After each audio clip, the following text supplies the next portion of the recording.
So we're going to get into how I like to plan out the audio. So here, Clay lost this. So I have an audio here. I still see her face everywhere. I don't want to, and then I worry if I don't. You know, just a small audio clip. If I have to animate the lip sync for this, how do I approach it, right? So we'll talk about that.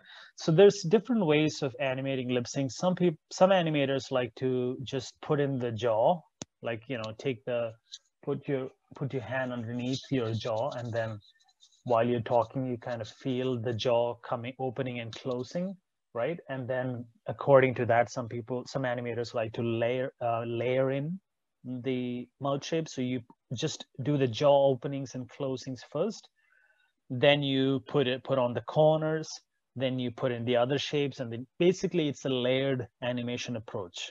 Some animators do that. I don't do that. I put in the actual shapes that I want in the right place, and then continue, you know, just like how I would animate in a post to post method. Basically, that's how I like to do it. But before I do anything in Maya, the first thing I do is I go through the entire audio clip frame by frame, and then I write down the sounds that I'm hearing. So this is something that I do first, and then I save this file and keep it aside, so that every time I have any confusion on what is that sound, I have this to go back to. So it's usually like a pretty detailed way of looking at it. So let's do this right now real quick. Maybe we won't do it for the whole clip, but for at least a little bit of it. So let's hear it again. I still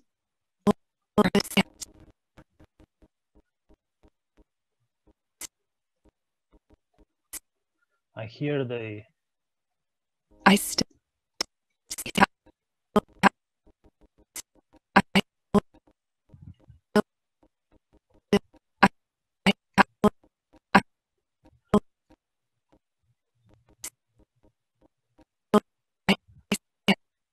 so I hear something like an ah here. So I'm going to write that down. I still Here as well, I hear that. So ah. I hear the sir. So it's sort of like from ah, it's moving towards the sir sound here. Here so you basically have to go. So you can hear from 16 to 17, you clearly hear the sir sound. So that's the sir shape for sure there. Again, sir.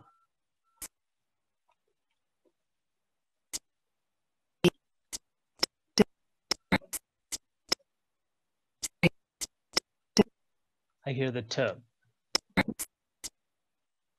So between here and here, it's moving from sir, you know, from sir to the t, but it's mostly favoring the sir. It's like slowly moving towards the t here. So when you make a t shape, you do the shape first, right? T, and then the t sound comes during the opening.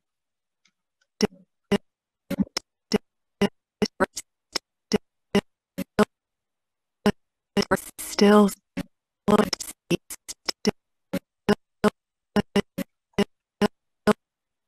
So I can clearly hear the l.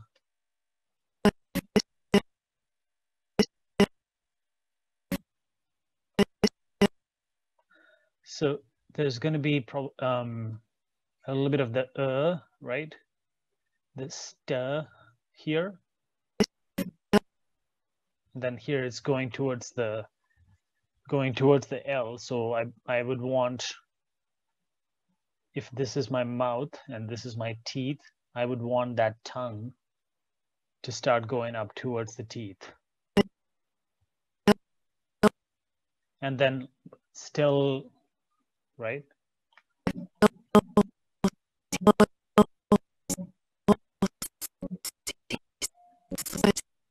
Still see her. Still see. So all of this is ill.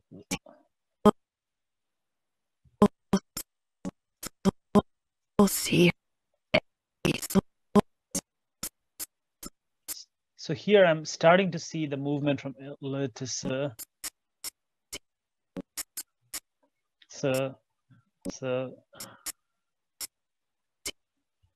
So to E is happening here.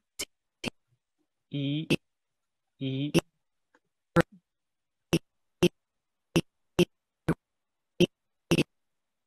Everywhere.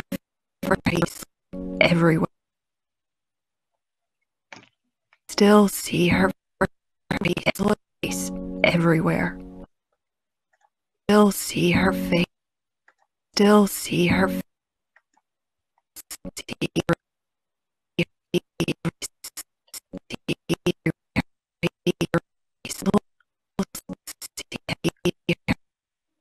So there's the so her. So when she says her, for shapes like her, there isn't any shape, there isn't any specific mouth shape you need to make.